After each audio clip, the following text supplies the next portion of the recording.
So, ayan guys. Dito tayo ngayon sa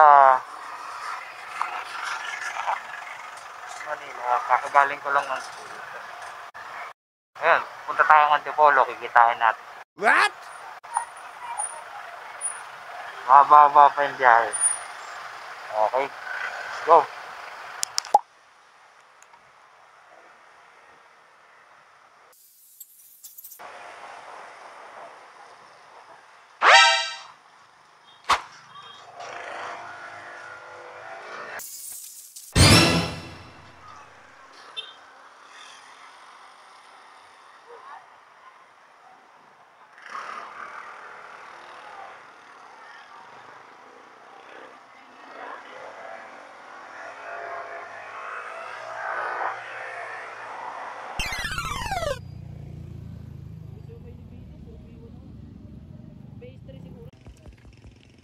The journey to Antipolo begins long before you reach its borders.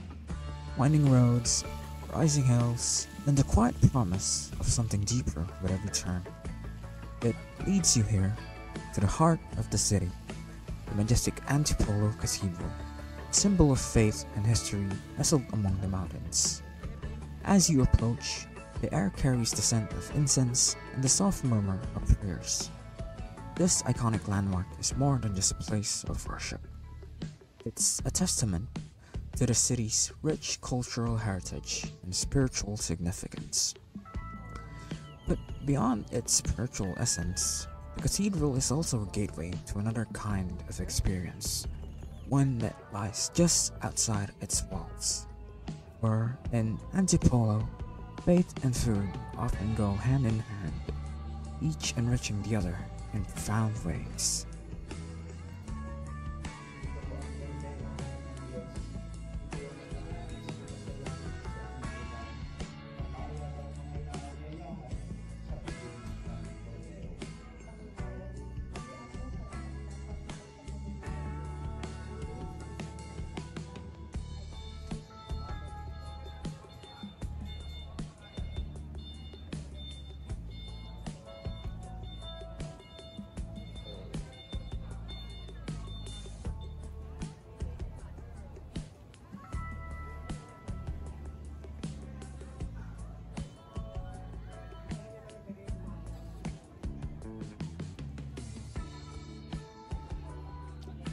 After visiting the cathedral, many people stop by to pick up a few local treats before heading home.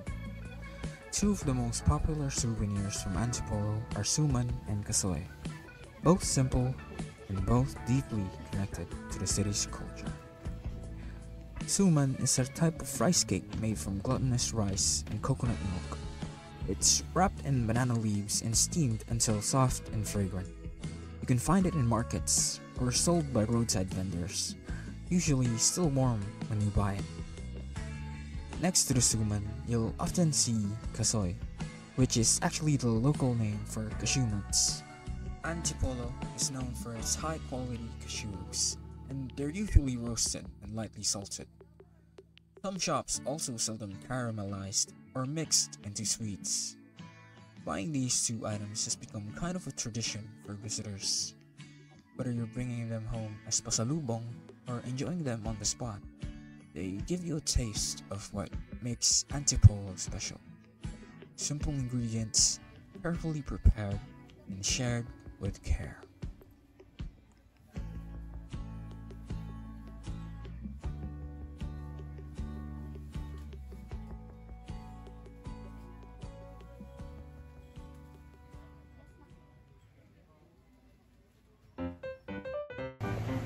So, ayun guys, kakagaling lang namin sa Antipolo, yung simbahan. Sa Antipolo Cathedral namin. Tinur namin and then, siyempre, tinignan namin pagkain na sikat siya, diba? Suman, tsaka kasoy. Tapos ngayon, titikman namin. taste test. Taste test kung masarap yan. Simulan natin sa kasoy. Kasoy. Lapag mo muna eh. Kasoy plain. Kasoy plain siya, guys. So, Okay. wait lang ha. Yummy, yummy. Sarap. Sarap. Saan mo na? Cashewy, ganun. Medyo malim na. Ito yung suman bite. Suman taste test natin.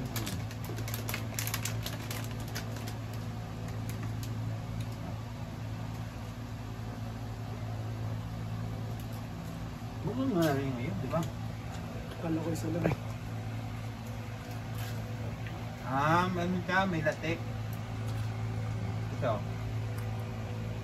Ibang klaseng suman yung napin.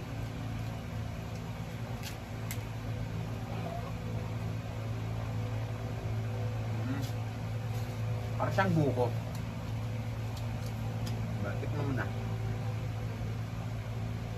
Masarap kanan ko siguro sa kape. No? May pandan. Pandan kasi hindi yung bulan. Ganun na yun. Okay guys. Sarap naman. Sarap. Parang worth it yung isang oras na biyahe ko. Para pumunta dito. Kasi ang dami pang makikita sa buwakan. Ayun lang naman, siguro. Dito na tayo magtatapos. Zoom in mo, zoom in mo. Lapit ka dito. Lapit ka dito, bes. Wala na, silang pa niya camera eh. Okay ka na. Mukha mo.